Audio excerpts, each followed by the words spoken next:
Oluvannyuma lw'ennaku 20 ng'amyuka akulembera ekibiina kya National Unity Platform mu Buganda, Honorable Muwanga Kivumbi waali awatuufu tewamanyikiddwa. Olunaku olwaleero bannamateeka babadde bakedde ku kkooti enkulu okusobola okubeera ng'ate bawulira ensala y'omulamuzi ku habeas corpus gye baali baateekayo nga bagenderera okubeera ng'ate bakaka ebitongole by'okwerinda byonna okubeera nga bamuleeta mu mbeera yonna mwali. Amakya g'olunaku olwaleero tubadde twakusomedde ekiwandiiko okuva mu kitongole kya UPDF oba mu UPDF nga bategeeza nti bo Muwanga Kivumbi tebamukwatangako ate era tebamulabangako era tabeerangako mu facilities oba mu gazetted premises eza UPDF.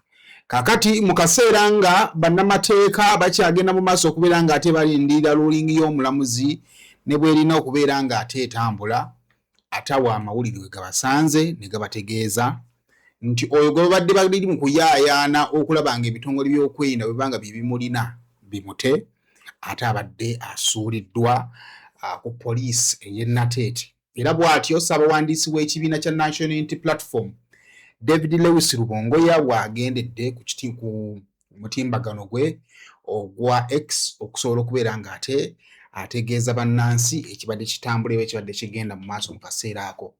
Era okusinziira ku David Lewis Rubongoya yategeezezza, while we were at the High Court to follow up his habeas corpus application, we were informed that Honorable Muwanga Kivumbi was dumped this morning at Nateete Police.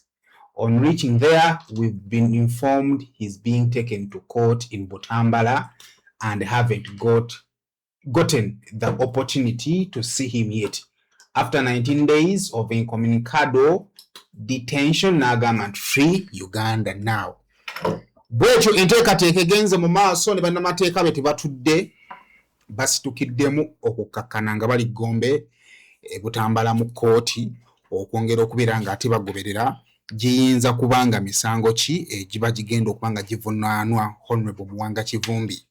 Kakati bw'atuusiddwa mu kkooti e Butambala, Honorable Muwanga Kivumbi asomeddwa emisango ibadde ebiri miramba era ng'okwo kubaddeko incitement of violence saako managing unlawful society.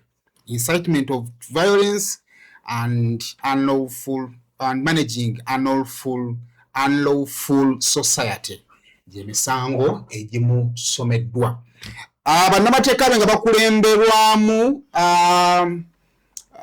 ow'ekitiibwa Medard Sseggona bategeezezza omulamuzi nti omusibe alina ebiwundu ebirabikako ekikakasa nti kyalibanga Honorable Muwanga Kivumbi ebbanga lyamaze yonna gy'abadde alabika abadde atulugunyizibwa. Era bw'atyo munnamateeka we n'amusaba nti okusinziira ku ngeri omuntu egy'abadde alabikamu abadde tagwana kubeera nga ataasindikibwa ku rimandi ng'abadde yeetaaga kubanga agenda kubanga ajjanjabibwa. Era akulira oludda oluvuganya gavumenti leader of opposition Joel Ssenyonyi nga bwe yali omu ku abo abamweyimirira ku mulundi guli era ne ku guno omulundi avuddeyo ne yeesowolayo okubeera ng'ate amweyimirira.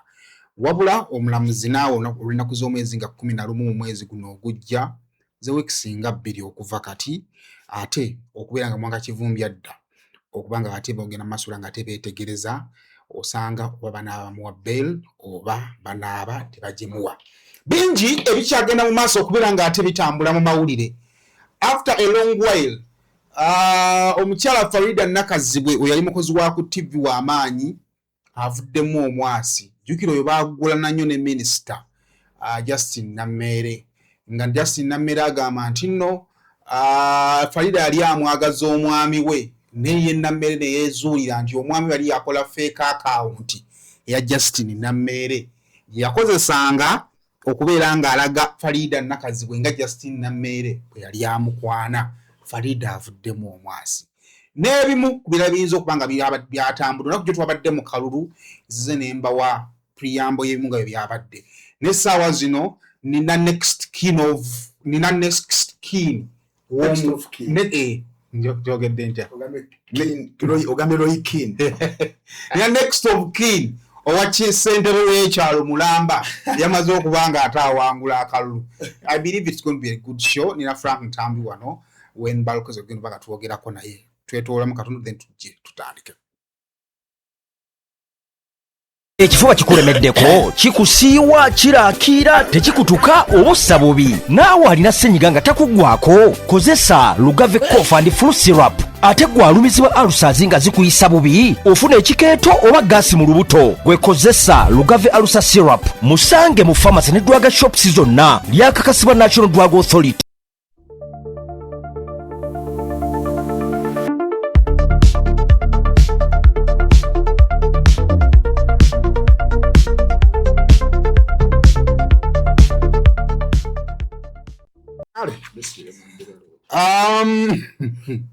Jalo kubanga ate enkwaniza ina gyosinzira okubanga atoshaba n'okwebaza okubeera nga atoshegaseeko olwaleero n'omulungi omulala. Thank you so much for watching. Rosemary Beddings nkusabye okubanga atoyitirayo basangibwa Kasubi bwotuka ku bitala boti ng'agenda Namuŋŋoona tutuna byamu Kisenge. Buli kimu ekyo mu kisenge kye weetaaga wandibadde oyitayo okusobola okubeera nga ate ofuna otulo otulungi ate era n'okusula okulungi okusobola okubeera nga atookera ku makya okubaako ky'okola. Kakati packages zaffe zikyagenda ddala mu maaso tuva ku mitwalo 38 n'okwambuka. Package yeebeerako buli kimu mufaliso, pilo, blanket, essuuka n'ebirala byonna nga wobyetaaga ebibeera ku buliri. Olwo ne weebaka obudde ne bukya ate n'ogenda n'oyiiya. Kale tukubye ku namba zaffe ez'essimu ebisingawo okusobola okuba nga ate obitegeera. Kale banava abalugave products nyongera okubeera nga ate mbakujjukiza products zaffe nnungi. Tulina ka cough and flu syrup ne tubeera ne ka Lugave alusa syrup. Kakati bw'obanga oli eyo ng'ekifuba kikulemeddeko kikusiiwa kiraakira oba nga tekikutuka tukugamba nti nno okozesa Lugave cough and flu syrup.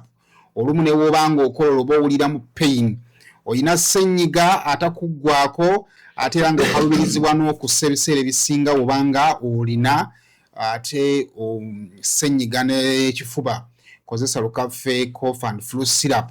Kakati gwe walsazi oyinza okuba nga ate ofuna ekikeeto obulwa appetite oba ofuna gaasi mu lubuto naye tukugamba nti Lugave ono ajja kubanga akuyambako abamu tukane ku extent nga bw'ogenda emmanju ofuna olusaayisaayi Lugave ajja kukuyamba. Genda mu drug shops, mu supermarkets ne pharmacies okusobola okubeera nga ate omwefunira era nga banafu ba National Drug Authority bamuleeza ddala okubeera nga ate bamukonfaminga n'okuteekako stamp.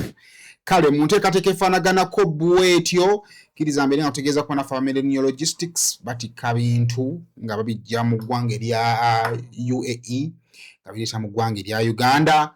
Tuli ku Amuli Port Edeira ate mu Kampala tuli ku Diamond Trust Building. So oba weetaaga omuntu agenda okutambuliza ebintu oli musuubuzi twekwate ate naawe aleeta kamuukamu oyinza okuba oli eyo mu kiyumba nga bakuwadde engoye bakuwadde TV ng'oyagala bikuleetera Kampala tujja kuba nga tukikkolera nnaku 3 ku nnyonyi nnaku 18 ku mazzi ekintu kitambulira ddala bulungi. Nina when Balkeza Frank Ntambi mu studios olunaku olwaleero nsanyusa okkulabako. Kale ssebo nange bwendo taata. Ogamba otya? Ndi bulungi ogamba otya? Mwe tuli mpola mpola.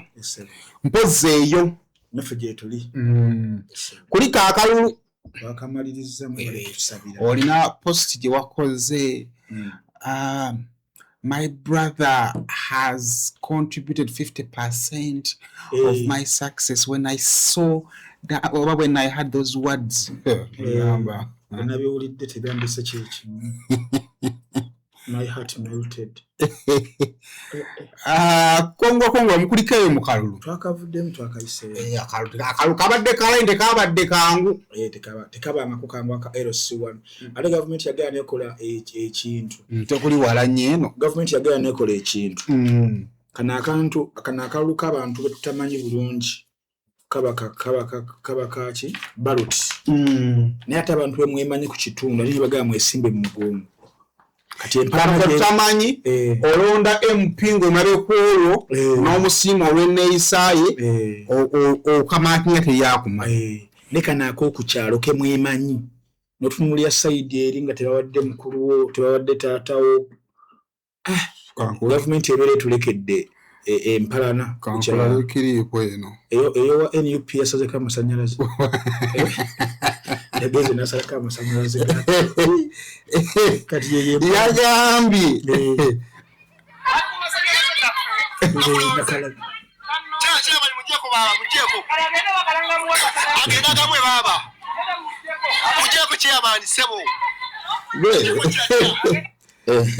oli kumasanyalaze oyo tosobola kwesikira masanyalaze ate sebo ogamba I have a right it is my freedom na freedom okusalawo osalawo katolina masanyalaze kyekibi ekiri mu kalulu ako kaleka ebiwundu bingi n'empalana ku kyalo eyinza ate obutaggwa kubanga ono abategedde nti abagundi tebakulonda ne bagundi naye kati nze eno basigiinaako buzibu empalana esinga obunene kubanga this is about kukkiriza tetwagenze mu kalulu naye teyasimya ebirowoozo byange naye empalana esinga obubi twalonze mwami Franka Ndambi ne layini yabadde ekolaki erabika naye lwakuba mwami Kawalaata ye alina ekiwalaata bamutya nti ayinza obbaloga ne bakwata obuwanguzi bamuwaani ne babuwa kiwalaata kati ate empalana nnene nnyo ekabaddemu ebirumira bingi waliwo omukwano gwange era abeera bunnamwaya beesimbyewo babadde bakawangudde kati ate poliisi ne military ne bajja nga bali muleeya ng'oli yabaleese ne bagamba babadde balondesa nti tubale naye nga betubalaba ebafuluma wabweru ne basooka ne babalaba boona awangudde bwe bafulumye wabweru ne babaggalira bano ne basigalamu ne beewandiikira bye babadde baagala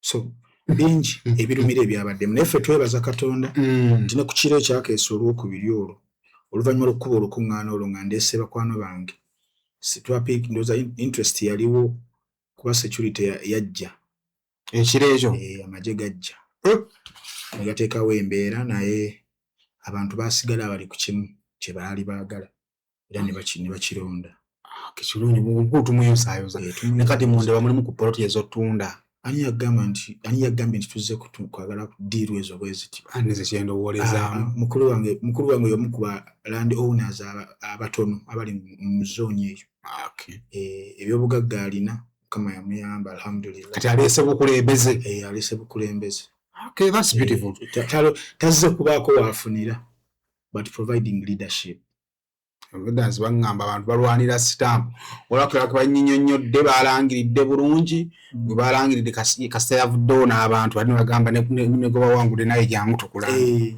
bibeeramu mulimu n'abasigaza stamp nga tebakkiriza byavudde mu kulonda naye kirungi kati stamp ogigabira waawo oba onogigaba naye those are just formalities because era ono wagigaanira ggombolola bakikuwa kati wakyaliwo ate akasigaddeyo akakuba nedda akakupateeka mu gazeeti kati waliwo n'amaziga agagenda obbeerawo bagenda mu gazeeti because basasula ssente za gavumenti kakati waliwo ate abayinza ozannyira obuzannyawo nga wawangwa lino tafulumira mu gazeeti nga muno n'afulumiramu kati era mubeere kiini kati jjukira ate abantu abasinga ku LC1 bo balowooza nti omala okulonda wano kiggwa ne beesulirayo gwa naggamba kumbe omugezigezi yalindidde wali bannaye akalokero sitekaani nnyo bikubba bannaye tuba baluganda nnyo kale tutandike n'amawulire getubadde tulina aga breaking andowooza tunaagenda tugaziwa kudda ku birala Honorable Muwanga Kivumbi aleeteddwa olunaku olwaleero ekisooka at least gwe wasoma osobola okukola description omuntu awandiika okuwandiika okutuufu otaano bakuyigiriza okusiiga ekifaananyi n'awulira okusobola okutegeera oba okuba ekifaananyi ky'omuntu gwe bamunyumirizza amutegeere okubira omuntu ekifaananyi ku Muwanga Kivumbi gw'olabye omulabye mu mbeera ki embeera tebadde nnungi okusinziira kugamba nti mulabye physically mulabye ng'abantu bamulabye ku mitimbagano awo abadde musajja nga mugonvu nnyo omubiri era ng'ogulaba nti si ye Muwanga waffe oli gwe baatwala tabadde oyo si ye Muwanga oli yasooka okukwatibwa ku misango egyamuteerwako gy'abajje yaliko wano alabisenga waliwo ebitali bituufu bingi nnyo era looya we Seggona wayogedde n'agamba nti alina n'ebisago ebirabibwako physical ebiri physical unless otherwise nga mu kumutransport nga balina accident gye baagwako kye tutamanyi naye nga gyabadde yonna gyabadde akuumirwa yonna biyinza okubeera nga tebibadde birungi ku sayidi ye. Nekiddamuko abali balina concerns midweek weeks nga 2 emabega nti probably ayinza okubeera nga yatulugunyizibwa. Waliwo amawulire agali gasaasaana kati mukulaba nga n'ebiwundu abirina kiba kiyinza okukakasa, kiyinza okwagala okutukakasisa ekyo. Aje ndowooza mukama we yavaayo n'abyogera Kyagulanyi yateeka post eyo. So kiyinza okutukaka naffe okulowooza nti no maybe embeera gye yayitamu yalimu n'okukola ki n'okutulugunyizibwa. Naye after being dumped nateetaawo okumukasukawo ate n'apiikingibwawo mangu ate okumwolekeza ku butaka ebutambala okubeera nga asimbibwa mu maaso g'omulamuzi ate okusomerwa emisango emirala gino gikola gyawukana ate ku giri gye bamuwerako bbeeyi. Era nga wootaddeko awo Secretary General we era ow'ekibiina kya National Unity Platform David Lewis Longoya tibo babadde bali ku process ey'okugenda mu kkooti nga batuuse nayo nga bamaze okuteekayo application ya habeas corpus. Habeas corpus ku muntu atakimanyi kitandika mu mwaka 1215 Ebungereza. Waliwo kabaka ndoza ne abira Ssekabaka kuba kabaka abamulamu Ssekking wali amwita Ssekking John Yokana yali alisa abantu akakanja ne waliwo kye basanya kye bali bayita manyakata mu lulimi mwona atayina mukawo mukamanjo ga magina kata ne kati feggie bera silent okusigaza manyakata. Abantu batandika okusiba abasayimu b'ebiseera ebyo abali bamuwakanya naye nga baba detaininga nga family zaabwe tezimanyi n'abantu nga bali nga abali mu kubuzibwawo. Kakati ne bagamba ne amusako pressure y'amaanyi nnyo okusayininga manyakata eyo kwe kuintroducinga habeas corpus applications ezo. Era habeas corpus kigambo kya Latin habeas corpus kigambo kya Latin ekigamba ojja kuba n'omubiri mu court, you shall have the body.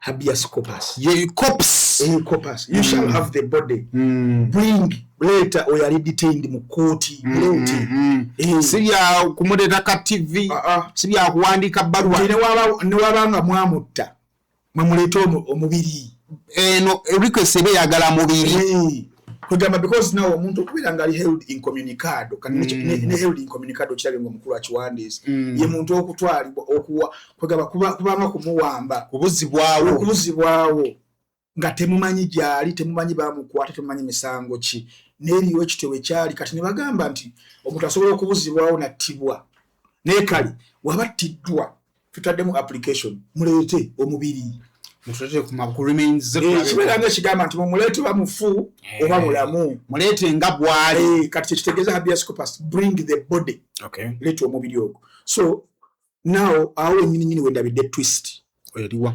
wakati nga team A because now I want to commend also abami abo Lubongoya ne team yonna yonokutaliza ne ba lawyers bamu kanso muyizi ye mulabye eri abadde butaka ne gundi abadde kati begabanyizaamu ko kati ne amani badamu ne bakomba jingira bane buti ebutambala bamaze okubanga bakitegedde eri abadde bagenza okutwala application ebadde eya habeas corpus ebadde etegeeza government n'ebitongole byayo naddala ebyo byokwerinda okuleeta omusibe oba mulamu oba mufu.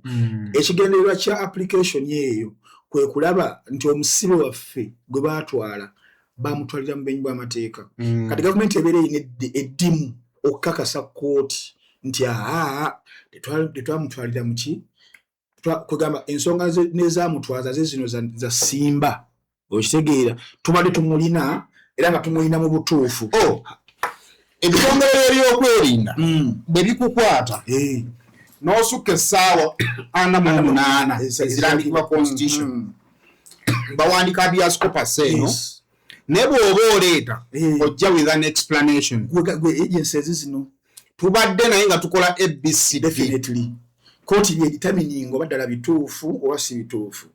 Kati ebira nga ensonga ze muleese mu agencies zibadde ziholding ntambi ono nga siza mu mateeka nga mwa breachinga legal principles zonna ezaateekebwawo ntambi ateebwa. Wezibeera nga za simba Ntambi awo asigala nabo then ya proceedinga ekyokumusomera emisango egyo. Okay. Kakati bano ebitongole bya government byakoze preemption bya preemptinze bano obutabakkiriza ku kiri ekya habeas corpus okujiwuliriza obo kitegeera ne yamukwata bulungi yamudampinga awo as soon as that ne yamutwala mu court ebutambala tokumusomera emisango emipya ne bewala kiri ekyokumuteerera ku application ya habeas corpus because eba kusigala nga application eyawuliddwa bulungi bibino ebibuuzo ebadde bigenda okwebuuzibwa. Ekisookera ddala bamukwata lunaku ki? Yakwatibwa lwali Lwakutaano. Olunaku versus now. Those are the 19 days. Why Lwakutaano? Whichever day it was. But these are 19 what? 19 days. Now, time of creating conflicts. Nadala mu legal principles one. Teteka liragira nakomeka. Obo kitegeera. Ekyokubiri baani abamukwata.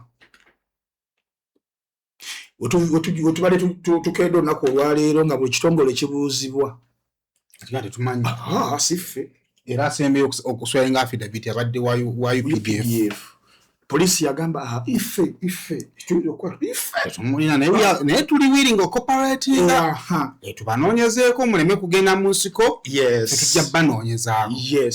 Kakati ekyo kyakubiri nti n'abaali bamukwata oba abadde bamulina nga buli omu yeegaana awo nawona waliwo breach of the legal principles. Ekyokusatu mu kumukwata aba bamukutte family ne balawyers be baali basobola mu accessinga all these 19 days zivuddewo oba zize nga family temanyi balawyers tebamanyi eggwanga terimanyi. Kiba kitegeeza nti government ne agencies zayo zibadde zimulina tubadde bakwata akalipo awo wonna babadde basikowalinga zero.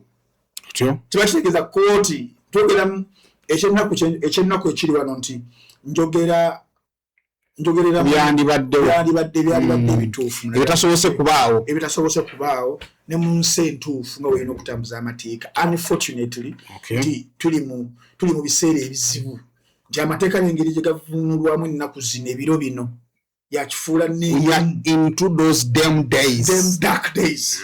Tuli mu the dark days.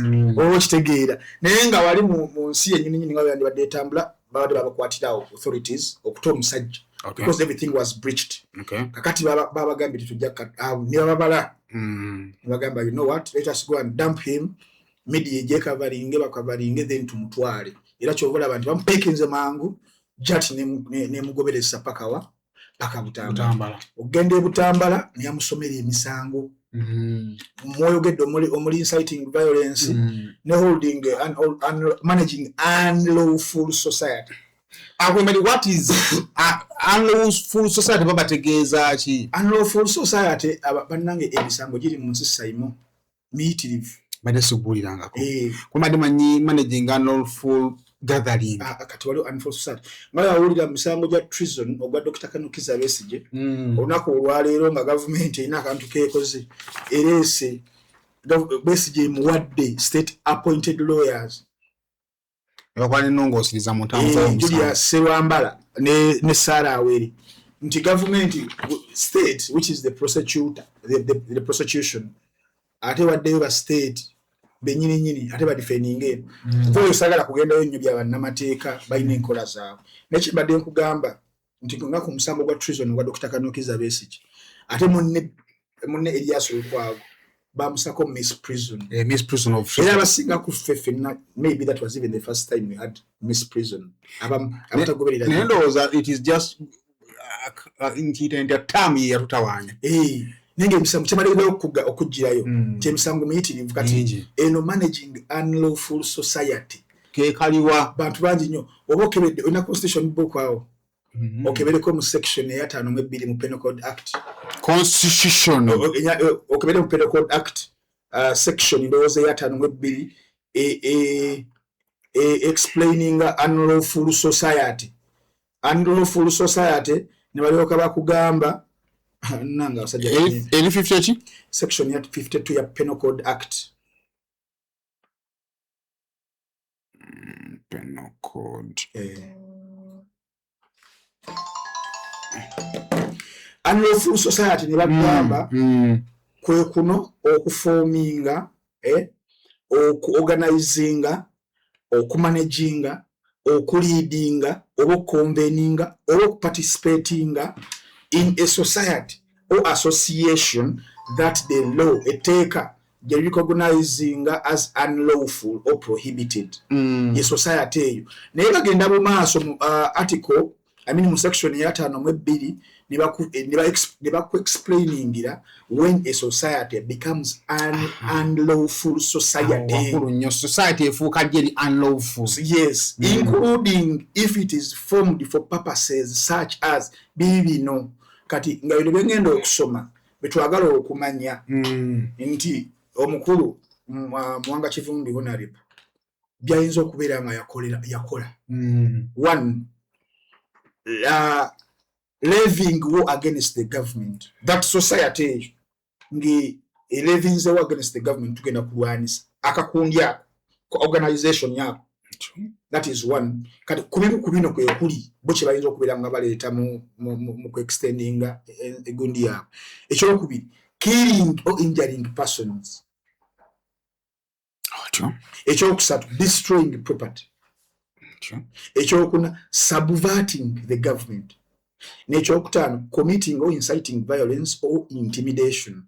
Eri charge one nemono mutwe sobola okujjamu unlawful society ne resisting the administration of the law or disturbing peace and public order. Musango nga wenguulira nampuliranga 15. Kakati atenze gundabikiranga wano wakomyewo kubanga 15 already bali bawomba ne bamusako gyali ku bailo naku olwali. Kati wakomyewo ku bailo his action okugenda ku butaka ebutambala ekiro ekyo anti olaba mwe mwali inciting violence rojo inciting eri mu bigambo njiwulira. Yes, naye guno unlawful society. Yes, okusinzira ku byennyonnyodde ekimu ku byo nga mwe muli still ne subverting the government, levying war against the government, or resisting the administration of the law. Katono okuzaayo akatambi ako. Mwami Muwanga Kivumbi we yali akomyewo ebyayogerwawo muyinza okubeera maybe ebigambo ebiyinza oba nga bijeemera obukulembeze obw'amateeka weebityo kyenyinza okubeera nga ndowooza kuba biri ya 15th January byo birabika ng'ebyali yabaza okuba nga biteerwa guno ogwamutwaza in the first place nga biri omwo. Kakati omuntu kyanditaze okumanya omusango ogwo gugwa mu civil or criminal. It is criminal. It is criminal because no okiriddeko mu section ya 53 that is managing an unlawful society bagamba any person who manages or assists in this management of an unlawful society commits a felony, maximum penalty 7 years imprisonment. Section 54 narrator offenses in relation to an unlawful society and bagamba creates offenses for being or pretending to be a member, knowingly allowing meetings of an unlawful society on premises under your control. Abantu abo yabali savingira luddawa kwa n'abantu bamenya amateeka mu kifo kyo ky'oyinako obuyinza. Webale nnyo. Publishing or distributing material likely to encourage support for the unlawful society. And so on and so forth. Nyingi nnyo sections ezogera ku bintu ebyo mu Penal Code Act okiraba. So kindabikira nti 1 or 2 maybe banajjamu kujja 15th January ne bagala okuleeta eno oba still wabona oba unlawful society nabanga abasise mugulu kwa terrorism. Whichever case they've made, but they had to make sure they tubamulekera gendera chagende bugenzi. It would have been an embarrassment on them that why were they holding him for 19 days.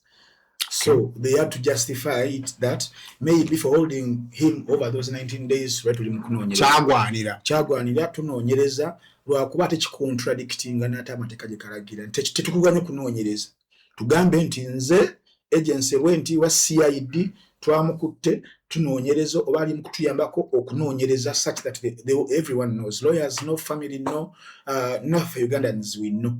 Kakati awe wali kagisti akali awo that whether emisango ba mituufu basi mituufu but the attempt of not allowing everyone know namu okudenyinga every time they ask you we wali ekinyuso ekyokudebatinga issue eno. Okay, kale omuntu tegedde kakati kino kirekawo Honorable Muwanga Kivumbi nga tumaze okukizuula nti aleka yakubiddwa addiziddwayo mu kkomera. Essuubi lya beyiro oliraba kusinziira ku kika kya misango egyo because ebiseera ebisinga omulamuzi asinziira ku sayizi ya musango okuwa omuntu beyiro. Oyogera ku nsi nga Malawi, Zimbabwe, South Africa, nga ndi ku Uganda, Kenya, Tanzania, zoyogerako nti omulamuzi asinziira ku bunene bw'omusango. It is so unfortunate nti mu ggwanga lya Uganda any case gy'olabamu someone nga munnabyabufuzi, either a leader, a full politician, an orthodox politician, oba abawagizi baabwe, okusinziira ku bye tulabyeko birabikanga ebisukka entegeera n'entaputa ey'amateeka eri sayidi y'omulamuzi. Kubanga sayina mulimu emisango egimu ng'olaba yino gamba edimutu okubeera mu kkomera lino tugenda myaka 2 nti ate yabba sweta teguli beyire boogo yandibadde yafuluma andi ayinza okufuluma n'agabira nannyini sweta tebaagala agulirire. Kati kyenkugamba nti ekibuuzo kyo okukimbuuza ononsaasira naye sirowooza nti nno kisinziira ku intaputa y'omulamuzi ku bunene bw'omusango. They are undertones ku byo naddala ku the political climate and environment gye tulimu essaawa zino mu ggwanga lya Uganda. Kyannaku nnyo byabufuzi bingi nnyo than amateeka. Yes. Tulina tufunye obuzibu bw'ababaka abaawangula akalulu omukyala n'owessaza. Yes. Eggomba awo wabaddeyo okulonda jjo. Ndowooza ezimu ku nkalala z'abalonzi ezabadde ezisinga obuwanvu zabadde butambala awo. Kino kireese ababaka bano nga tebasobola kuperforminga to their best. Ebyobufuzi bya Honorable Muwanga Kivumbi gyako mu kubeera mu kkomera bikka byambuka. Ebyobufuzi of course omanya ebyobufuzi sayimu bizibu. It is something that is very complex. Lwaki ebyobufuzi byosobola okusanga omuntu ntambi n'enkugamba nti nze sayimo singa bansibamu ne bankwatamu ne banteeka mu kkomera emyaka nga 2 wenkomawo political capital yange agenda kubeera waggulu than okubeera nga ndi awo ndi passive ndi out. Kye bayita ebyobufuzi bizibu. Kati you can look at it in both ways. Nti Muwanga Kivumbi mu assessment yange ndaba nga through the endurance gyalimu kubanga ebintu bannaffe bali mu kubanga bayitamu ntambi nyinza okubeera nga sibisobola naye bannaffe abo mu kudecidinga okugenda mu byobufuzi mu kudecidinga okugezaako okuwakanya the status quo naddala ya administration gye tulimu kyemmanyi balengerera wala okusinga n'amaaso gaffe ffe abamu gye twalibadde tulengerera era abamu kubalengerera wala abamu obalaba nga babivaamu abala badefectinga abala bagenze ebweru w'eggwanga n'ebifaanaganako w'ebityo naye abaasigala nga bakyaguguba they knew the kind of price they have to pay. Omutango oba omuwendo gwe balina okusasula era nga mugimu ku jjo mwe mwali bino kayinza okutuuka akaseera nga balina otukwata bajja tutweyako emisango tujja kuwangalira mu mbuzi ekogga okumala akaseera naye ogubeera nga gwe omutango ogusobola okukyusa eggwanga lyaffe katuguwe ng'omukulu yasasula omutango 1981 ng'akalulu kawedde n'agamba nze egubanga omutango gw'okununula eggwanga okuva ku kijambiya oboti gwakubeera mu nsiko okumala ebbanga lya myaka 5-6 nga siraba ku famire yange naye ng'ate yalina choice okusigala nga livinga the comfort kubanga yali mu administration ezaali zivuddeko awo teyali mwavu era asobola okugamba bwali butandise yali asobola okubeera nga bannaffe abamu ba intellectuals abaddukira e Kenya bamama Mbabazi Balwakana Lugonda bo bagenda e Kenya naye President Museveni yasasula yawa omutango gw'okukyusa ki eggwanga 1994 mpaka 96 emyaka 5 ebyali mu nsiko byonna abaaliyo bayinza okunyumiza ebituufu tusomako biki kati bantu bannaffe abalala abamu bayinza okubeera nga maybe omutango gwe bali mu kuwa gwe guno naye nga bagumanya. Look at the case of Dr. Kanukiza Besigye.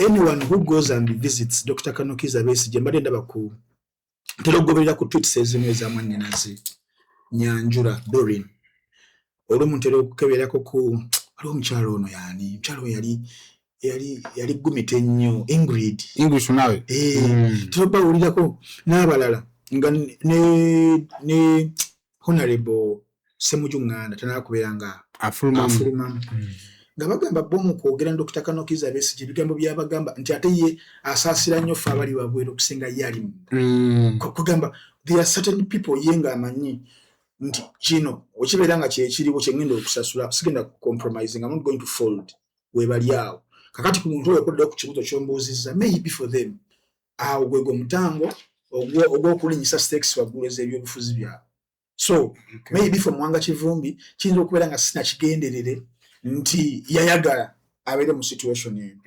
sikiwambo nno omulodi Elias Lukwago yayagala abeere mu situation esanga bwesanze mu same as Dr. Kanokiza Besigye tewali omuntu gwosobola kugamba nti nimba nkuwa biliyoni za dola emu mbeerera mu mbuzi eyo okumalayo ennaku week mwezi tetusobola sayimu naye embeera gye tubeeramu ye tutuuseeyo nga tewali kyakukola but I believe that they know more, they know better, and they think maybe if this is one of the ways they have to put a resistance and challenging the status quo of this resistance movement, maybe that is how they have to do it. Okay. Ebitu bibiri tujja kuina kusomezi nga 11 yes Muwanga Kivumbi okubeera nga ate akomezebwawo okugoberera ku musango so siki okubeera nga ate ateebwa ku bbeero ate akwavume ekintu kino eky'okutulugunya abasibe kirina ggwawo tekisobola eky'okutulugunya abasibe ndowooza sayimu bwe tuba tusomyeko ko nga tutanduludde ebigere ne tubijja wano tulabire omusana n'enjuba okutulugunya abasibe kuno n'ensi ze tulowooza nti munnange exercising democracy ne human rights eziwedde emirimu nga nezimu ze champions okuorganizing enkiiko ng'ezo olumu n'okuwa abatuuze abamu ku grounds ezo za human rights nga ate nabo bakafulu ate nga bamu mu kutulugunya abasibe baabwe case in point singa osoma report yemu I think yali mu article ki I think that was Washington Post bobiri 17 nga boogera abasibe abatulugunyiziddwa igwa kumanyi mu ggwanga erya America basement press amawulire nga ine eddembe ly'amaanyi nnyo nti ne government zaazo gabaga mazima gawandiika gaali gawandiika ku basibe abatulugunyiziddwa eggwanga erya America for the last 25 years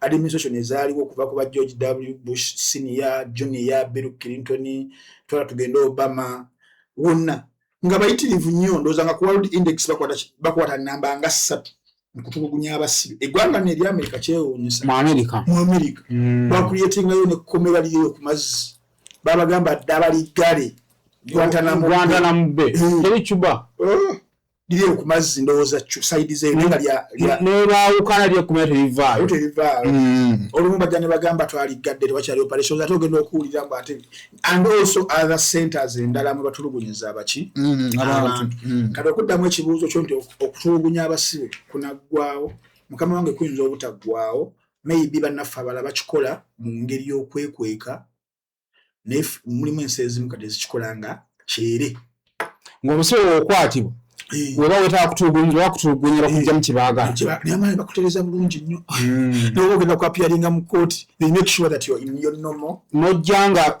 buli omu agamba ng'ogezze naye mu nsi ezimu kakati mulimu ensi ezimu zitakyalina nsonyi bakutulugunya ne bakuleeta mu kooti ng'ebigere bivundu nga bikoze bitya ensi ezimu enjanga owenyera ziri ku lukale olumu kakati munnange ekyo tekijja kuggwa mpozi nga ogenze mu nsi gye bayita utopia ogimanyi ensi eyo si mbeera anti osobola okucreatinga gwe ensi eyo gyebala n'ogicreatingawo mu bbanga nga eflowinga mata mubisi salad zimulya golodi ensi ng'eyo ensi netambula nga bwewakola ki nga gwe bwogirowooza okubeera naye nga teriiyo kale ndi Muwanga Kivumbi neka tumusabire bannaye era ndowooza mu mbeera eyo omunga woleta gundi eyokubiri kampisewo kwa bakama bange abasobosezza okujja okutulako mu studios za Simon Official for the very first time okutuukako wano omuvuza amafuta ga mitwalo 67 ndoka mfu Moke genda kuza mujalo. Badde manyi no kenkyogedogera ngomutoka kijovu. Kumbe lumwe bira condition ya motoka tebera mfu. Bangamba emotoka buli kifu. Kisala speed. Yes. Buli kifu kirano kisala ki? Kira speed. Kakati okusobola okutambuza ebifu ebingi. Ikozesa amaanyi mangi ge mafuta ogenda. Netu nafa abakasije breeders. Kasije breeders. Abasibe benta abo. Yes. Mbamanyi. Bali sides emitiana. Bakuyambira dala gwe ali mukubera ngononya ente ez'olulyo. Ezo zivamu mata. Zivamu amata liters nga 3 liters nga 40 nobera ngo kama. Otege biba naffe abazina tenga bana ne model farming basobola okubera nga bakuyigiriza gwagala okubera ngo tandika kubanga olunda naddala ebisolo nga ente n'embuzi n'ebirala biba naffe abakasirye breeders nja kubeera mbawe namba y'essimu mu maasawo panaffe abamu no watch ku mutimbagano gwaffe gwa www.munowatch.com tukujjukiza bujjukiza nti no kutwina films ezibeera enjogerere mba videos ba Uganda video junior yamaze okubeera nga bakolera ekoloni wakiyite koloni etwale yalikoze desire n'agikola ne date collector saako disclosure day yali yamala kubanga agiteekayo vije Jovan vije Tom vije Shaukani vije Jingo Ice Peace akoni ba vijes abalanga vije ulio nabo je bali okubeera ati nembera bagitambuza ku mitwale 3 joka eja Uganda atenga echenjawulo muno watch yatandise okubeera ngeraga films ezaba na Uganda ekina Uganda ku watch chatu maralide kwani twatalikide ku vije Emmy oyo nayogera filimu ezo zayogerera kuliko the age nampulira zibi kuliko Ivoid kuliko ne films ziralanga zabike sakoni era ubo ina films Simon ngolina film wazanya nakatale kakubula tujja kwogera mu kwano tubirenga tukubwa ku sente ngolya no we chikuru ati dasebo film uzima antende ko section ye nedda mukwane eyo we chikuru abantu balabe kati saba zino oli wako mwana ina remote munga otomanyi chala ba tujja kalo kintu guidance kati kampale guidance babyaniro kinga kati twagala kwesembereza so kwate emitwale 3 jokeja Uganda solution ku mu watch tukwetu ku masimu applications zonna kwetu ne ku smart tv ne ku web.munowatch.com go ina smart tv job giant nabo je bali bakutukiza bujukiza nti gwe aina emirimu abulanga wetaaga abakozi job giant ye kugamba era nekibuzo kyesoko kuberanga ebuza job giant najagala ebuza ekibuzo ekigamba are you an employer looking for the best candidate? Post your vacancies with Job Giant and connect with verified qualified professionals ready to drive your business growth across Uganda and East Africa. Yani bagamba ntino genda ku mutimbagano gwa www.jobgiant.net oba ku namba y'essimu 074952 oba gende ku Ntinda Complex Block C. Abonga bavudde ko gwe malago entikinga Biva Organic and Natural Health Products okutalicha disenjo bijali usaidize mengo ajanjabe ndwadde ezenjawulo ngate ajanjabisa botonde berango genda okuhamu kasarodi ngo yambuka amasengere sayimo gyakolera ototuka kasola bawo batundiro mengo muganda ati gali abi olaba coach otyo ekubo eriva kabaka njagala hanga lyambuka okusala okuva erisala okuva ku kabaka njagala likwata lyambuka wali emengo obulange wakati titya waliwo hamu kasarodi hamu kasa coach usaidiye ya kunu oye hamu kasa yes kati osaya wakati wa ekizimbe ekizimbe kya kalina yes n'ekizimbe kya UTL webali ojja kubeeranga Dr. Richard omusangayo ku Biva Organic and Natural Products A&S bano bannaffe basangibwa Kyanja Komamboga Road oba Komamboga Kyanja Komamboga Road babayise ba A&S Health Club bakola no bichi bano osobola okugenda buli kimu nobeera ngo kifuna kitya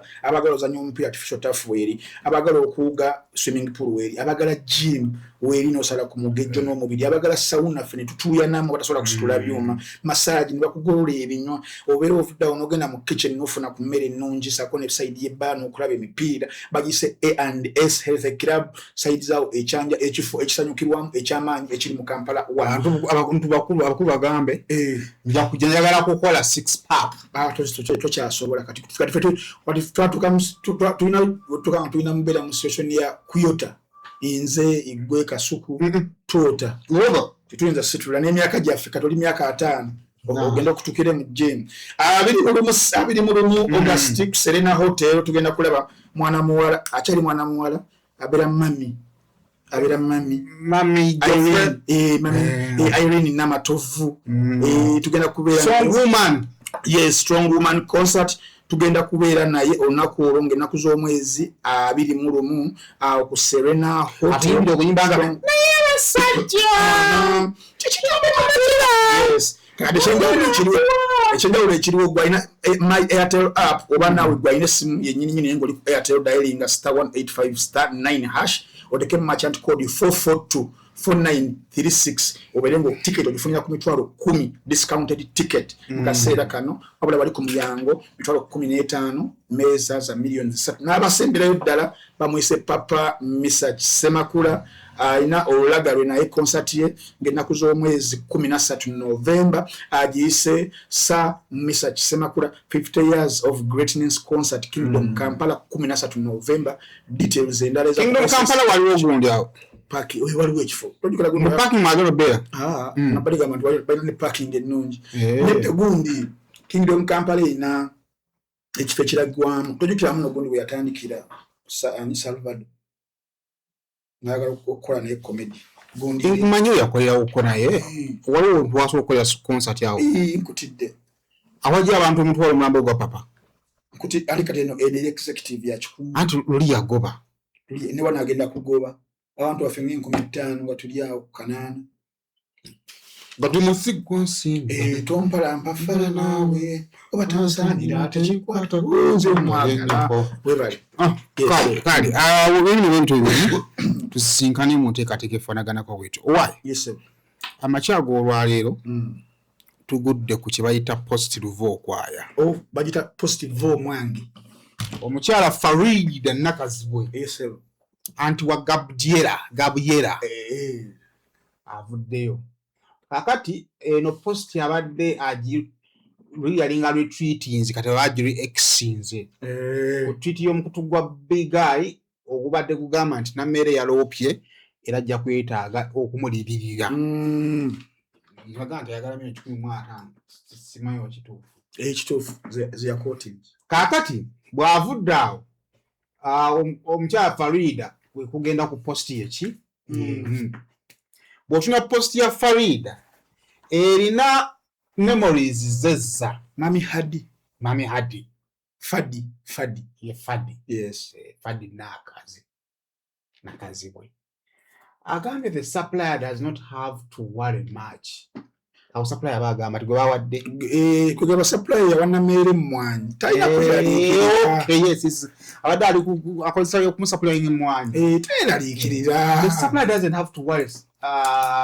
much she also sued me for defamation in 2019 munange nange omukazi bwatyo munange we yampala abatwala mu kooti nayo kante yako ebisango mbunampa wabira mu 2010 alopa nange bwatyo mbu yampabira nandoopa katulina kunoonya NAMERE bye yasoma nabo mu primary alaka yalopa this one is speaking vernacular give him the bone kalatoba yasomera ku ssomero limu abaana oboononefu this one is asking me for some angamba tukole ebibi ogamba mbadde manyi n'agamba never showed up at all for any mediation sitting munange kooti we yatuula wetwala mu kooti teyajjako n'omulundi n'ogumu mu nteeseganya ez'okukkiriziganya nti twesonyiye eŋŋanyi not even hello kabeere puliidawe saamulabako wadde I only saw her many months later on media. Nzira okulaba NAMERE gwe mulaba nga wayise emyezi egiwerako olwo ng'azunga radio ku radio TV ku TV social media ayogera ku kintu kimu convincing the world how the case was concluded. Akasensi engeri omusango gye gwaggwamu nga yaguwangudde mbera alina okwetonda inze Nakazibwe omuzibu nti and I should apologize now. I said, nze Nakazibwe nasawo ne full stop kukuseka ntonawo osooka oseke atuseseba Farida. I waited for her to share a copy of judge's ruling. Namulinda munnange ampeereze oba awensi ensalawo y'omulamuzi nga we yali yagisharinga ensi egyo up to date n'okutuuka kati I am still waiting. Nkyalinda bonna surprising. As she concluded the media tour, from me, she said, I have withdrawn the case for peace sake.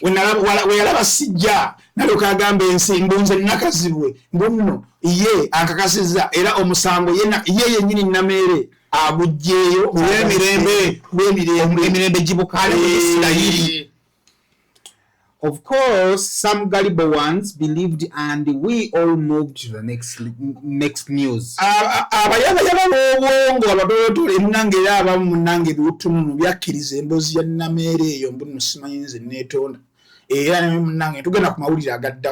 Good to note, though, that not everyone is defamable.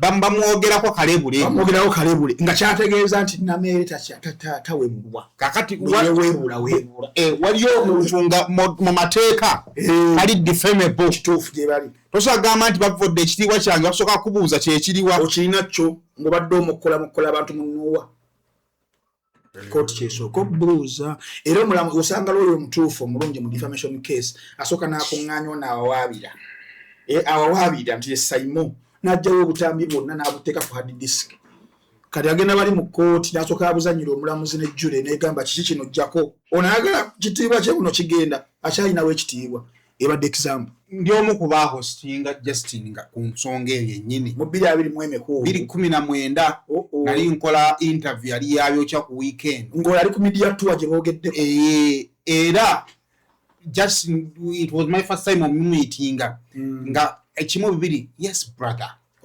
yes ulungi ngakwesanya akagambo ka brother kakati nzo omu ku basembayo ku hostinga gwo mu ku basooka kanze yasembayo mu hostinga agenda mu kalulu ku headline era mu bigambo bye bisinga yagamba ekyamujjayo okwogera by then yes nti omukyalo oli yamuleetera oba depression ng'amuwayiza okwagala sali atali dokita w'eddagala erikaawa amuwayiza okwagala sekadaama era paka lwakizuula nti sali gwe yali alowooza nti no yali akuba mpiso kumi yalinga akuba lweyo ye yali yakola fake account yo n'agiteeka mu mannya ga Justin Namere nga weeyewereza message ng'amugamba onkuba kakati seeka nga kyakola bwe bamuweereza message nti onkuba ng'agiraga Farida ng'amugamba Sali yakola akantu nga yeewereza message ne yeekwana n'akola special n'agiweereza mami n'agamba mami olaba mikwano gyo owa life stories tandi bulungi ayagalayo akantu jukira synopsis za show zaali zifaanagana almost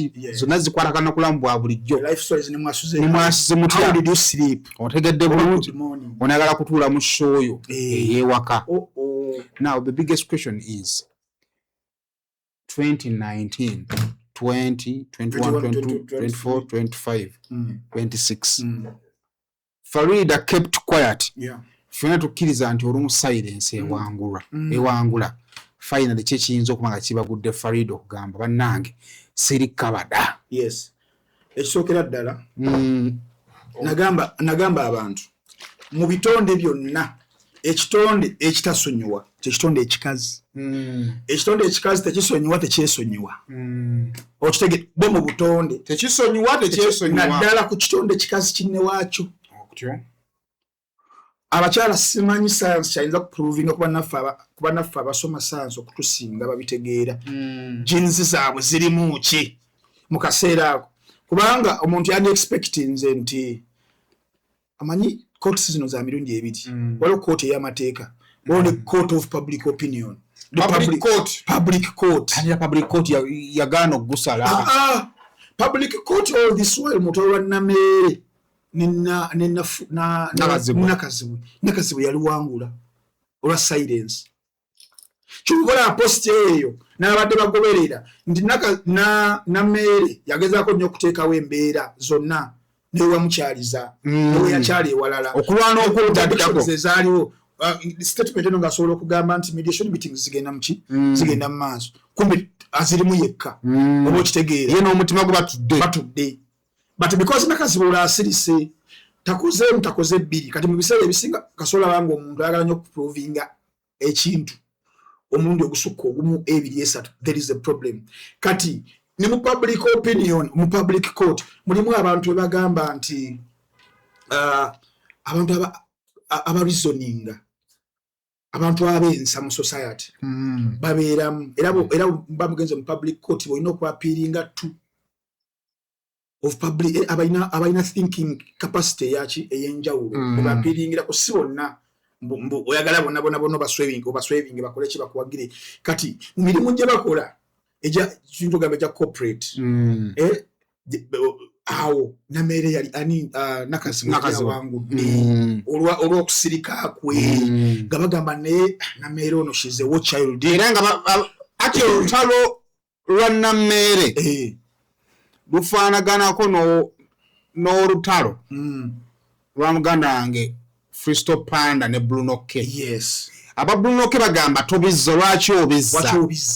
Fristo Panda agamba naye ekintu ekyo kyannuma muleke njogere kikole kigende. Namera ajjira mu mbeera egamba bannanga I was hurt. Muleke njogere. Aba Farida bagamba byaggoza byaki.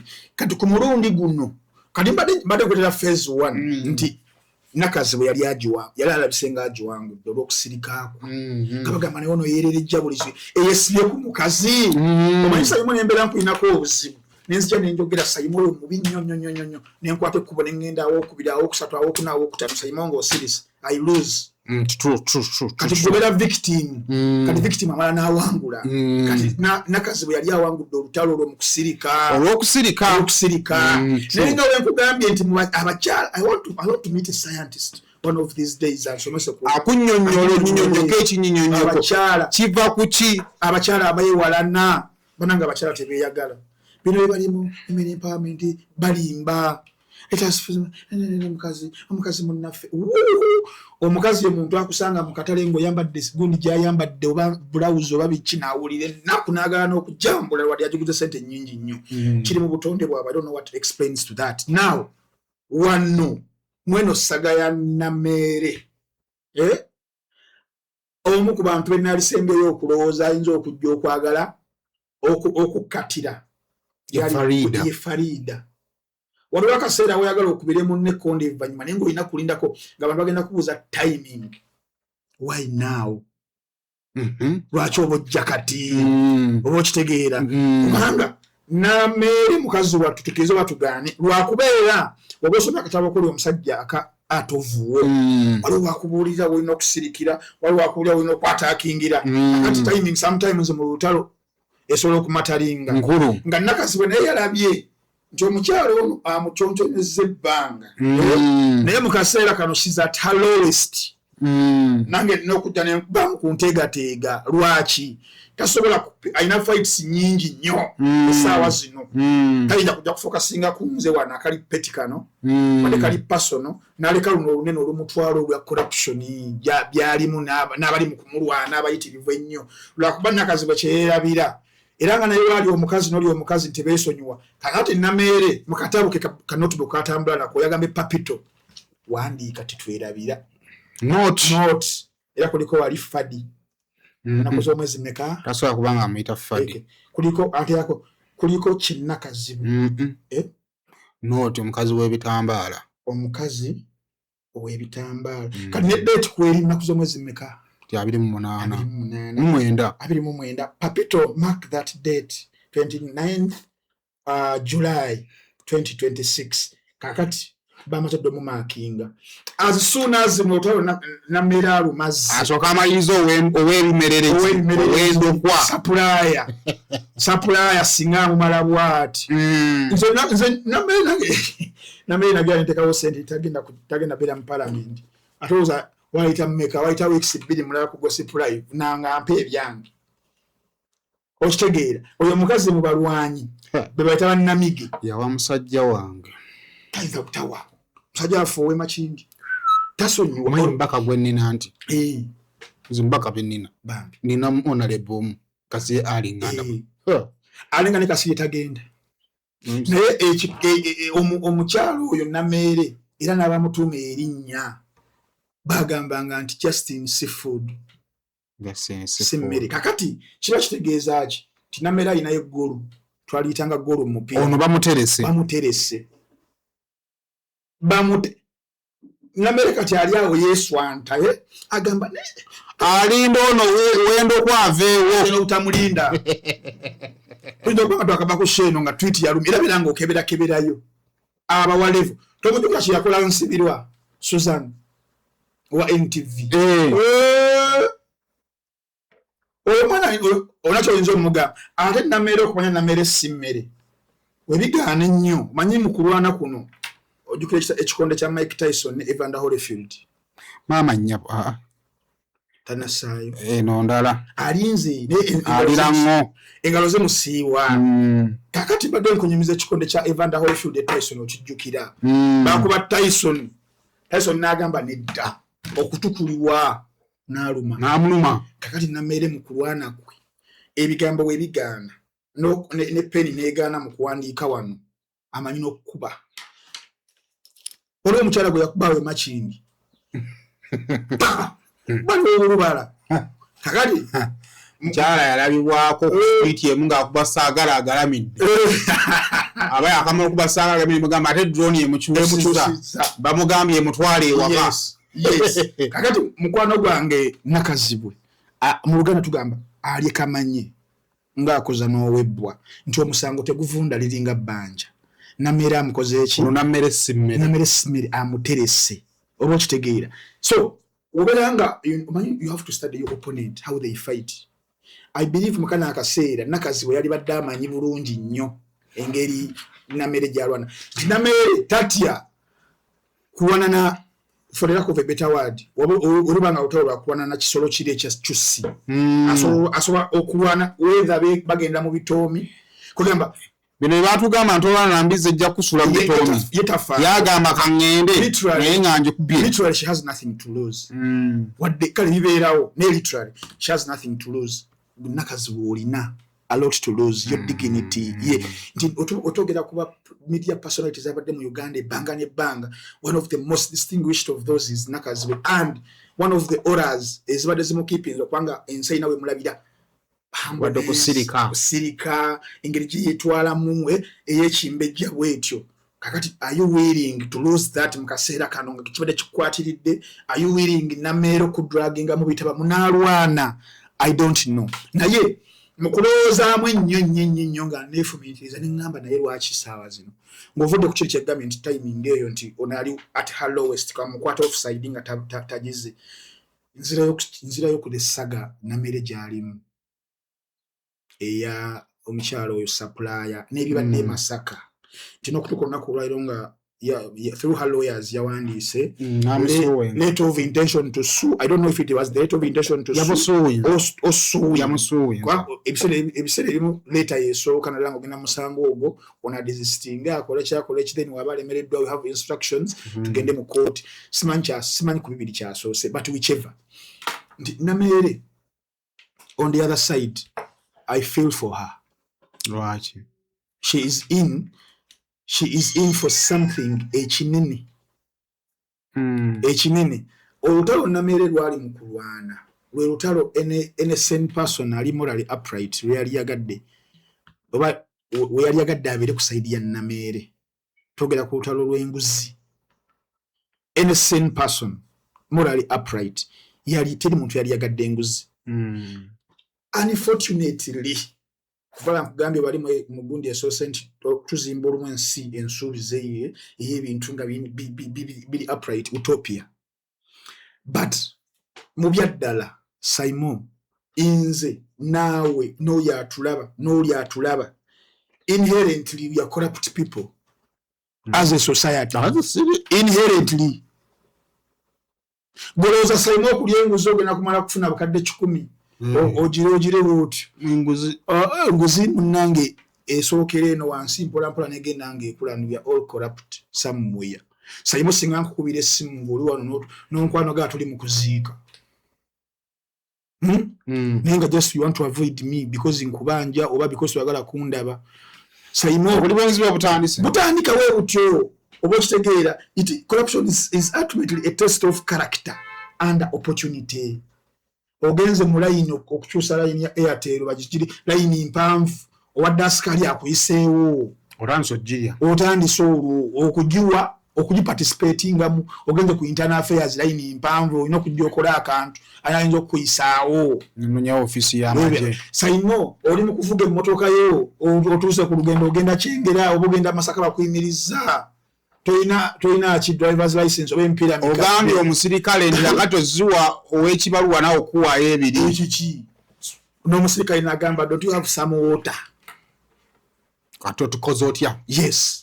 So kyenkugambe nti corruption is ultimately a test of character and opportunity. Any one of us has been corrupt somewhere. So kitegeeza nti obeera oli mu lutalo olw'enguzi ng'ensi yonna almost morally yaggwayo obeera oli mu kulwanyisa bulwadde oli ku infected society yes obuli ku stage esembayo tosobola bulwana tukkirize tugaane.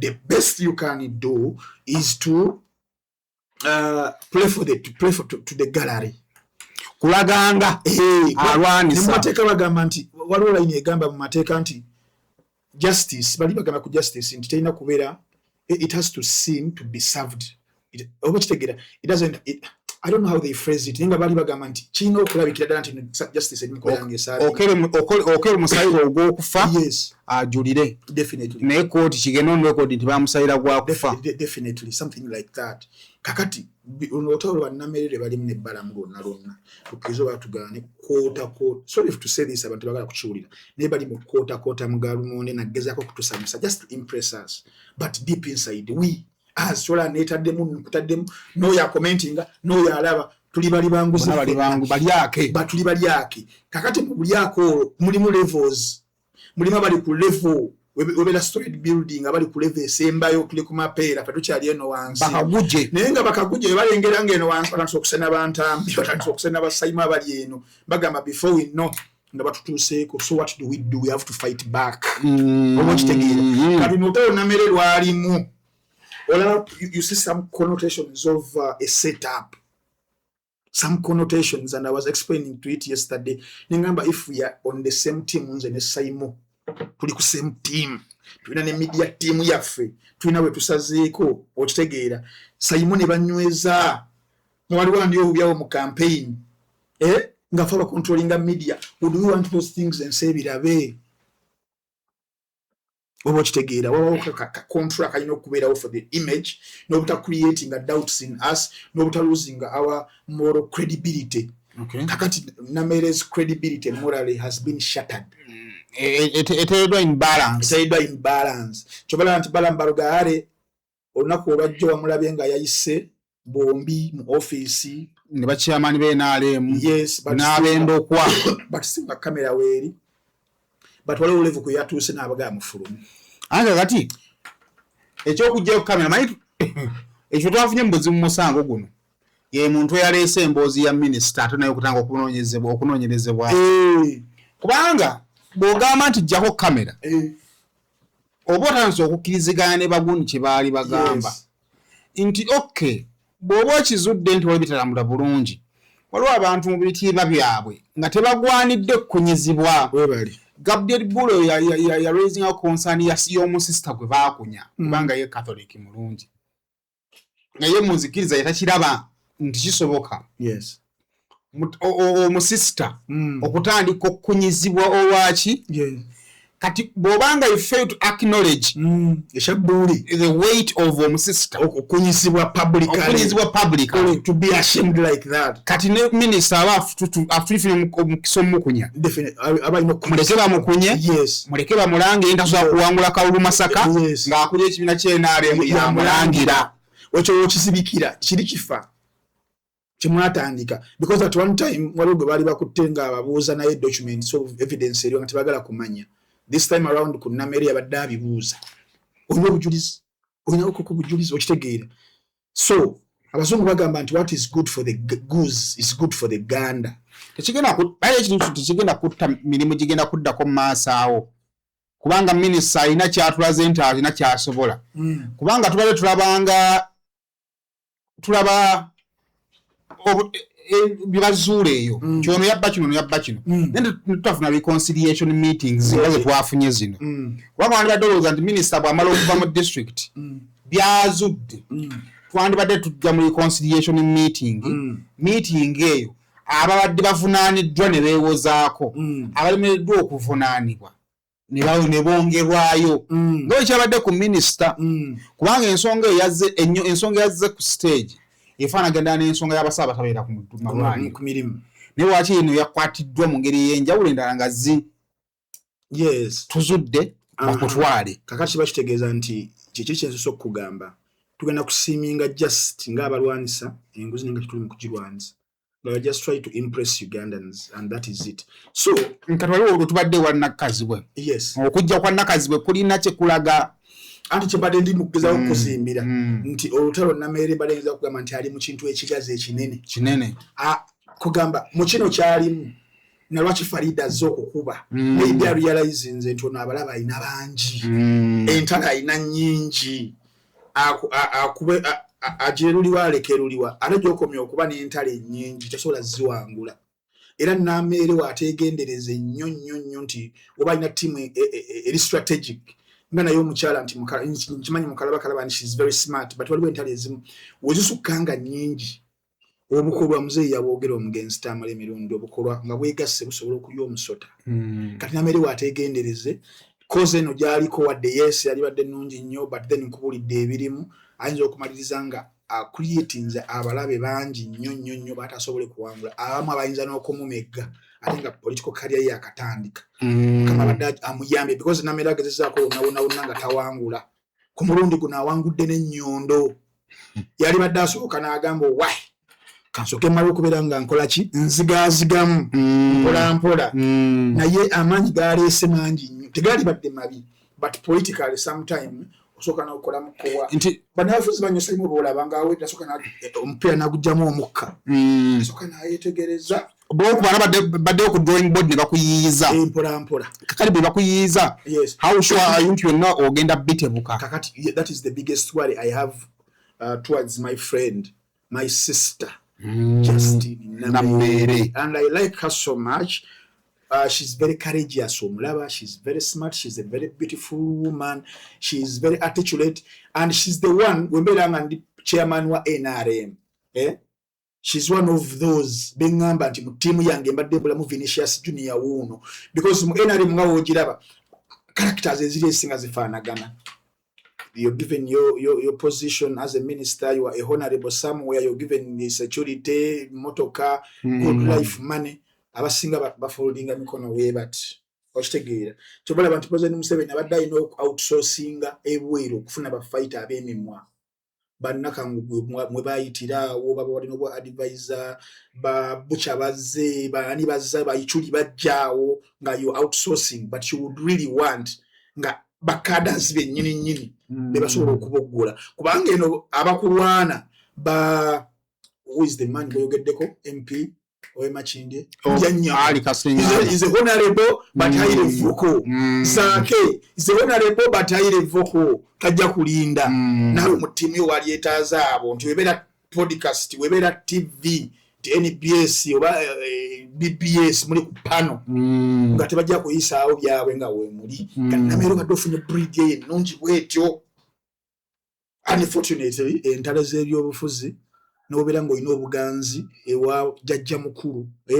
naye olina okwegendereza ennyo bano b'oyitako bw'oti ku lubalaza okutuuka ewa jjajja mukulu nga tobalinyiridde nnyo bayinza okukusiikuulira naye ndowooza nga tumaliriza ndowooza yange at times olumu bw'osalawo okusirika sirikira ddala mu kaseera nga public court eri ku saidi ya Farida ne mu ranking Farida yali w'amaanyi naye ekiwala kyamuyisaako kapya kyamuyisaako emmotoka Namere we mumulaba ne w'omuggyako obwa minisita kati kasatu amala confirming nti alina essimu ekubibwamu zaidi direct yes wali otolo lwali mu kusooka Farida wasiya Namere yali agoba Farida essaawa 2:26 Namere adduse emisinde mingi nnyo abali mu maaso. Kakati Farida, would you want to be the underdog in this? So Farida alinganga yanoonya amasannyalaze. Yes, kubanga Farida obuzibu ogenda ofuna ne mu kyolinamu amaanyi. Anti tusobola okuba tuli wano ne wabaawo single mother ali mu kukabira ku social media. Agenda wano ku babiri. Ekisooka addukira waani? Mukyala Biswanka yaddukira wa? Kale tugambe talina gy'addukidde. Ani alina obusobozi okurespondinga? Of course era Namere. Namere asobola okugamba nti kakati gwe Farida okuziika. Mukazi ono kamuteeke miliyoni nga 5 muweeko kapoti ka bukadde 10 muzimbireko akayumba ka bukadde 20 muweeko capital wa bukadde 5 ngabe. So but nature gamba sayima abakyala they can even go farthest to invest that kind of money in proving a point. Ati kakati Namere asobola. Namere asobolera ddala. Nasoka naagana okusasula supplier w'emmwanyi. Nasoka nasi. Singa yali wakusasula Mukyala Biswanka yandibadde interesting. Ezendoko waziwa Mukyala Biswanka. So ndowooza nti kisobola okuba nga kituufu. Nze nali ne gundi wano Crystal Panda and his heart. Naye okutali bwe tukanga public tegala kukola ki? Kumanya. Nga shiftinga. Kiruma. Kituufu. Naye that is the reality. Yes. So Farida asobola okuba nga naye yalumwa. Niye yalina omukisa ogwogera wali. Ekikazi ekyo kireke. Kituufu. Kati omuntu abantu bano society z'abantu bano wammanga babate. Honorable Minister Balamu Balugayi bapromota bamote. Takyali ku level. Ekyo kyasumbuwanga abayimbi ku Kyagulanyi. Kyabasumbuwanga bakyalowooza wali bwe bayimbiranga bonna. Kituufu oyinza okuba ali omusinga okuyimba naye gwe gw'osabira appointment okugenda okulaba. Bobi Wine amusuza tatudde okulaba engeri y'amusuula. Kati muba temusobola kuba ku level eki kubanga gwa appointment ye ya president tesobola kumusuza nga teyeebase nti bano entambi ayagala kundaba kizibu. Kakati owookusatu ye Namere. Oyinza okuba oli media personality eyo nga bamuwandiikingiranga script nga byonna osobola birowoozaako. Naye essaawa zino okkiriza nze nakkiriza Namere. Kale tweyanzigwa siboni banyabo olwadde olusuubizo okugaba ennamba oyanziga buba tumalirize. Tumalirize tetufiira nnyo ku bantu. Kale bane mbeere bulungi mwero.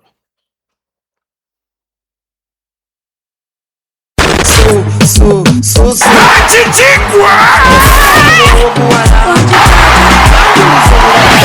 Nili Paso Festival Yasizemo magulu yomukira tukinyumira omukiri abanyamusale n'abanyamukako muko w'amawuuno aguse n'omwana w'omukaleeti namo kimanja ekitalya mmere kibeera kimanja muyinivase inembalala nga 5 Septemba 2026 okuyingira okugenda kuba mutwalo vyepa emitwalo 2 golula emitwalo 5 ate pulanamu yakakane eminyeto gy'abanyankole gyonna abayimbi b'omuka ayibambe mujaba w'ekitiribita lili paasa lundabe okuba w'essongolero kati ngambe tedikulangagulana yunivase inembalala nga 5 Septemba 2026 yelili paasa festival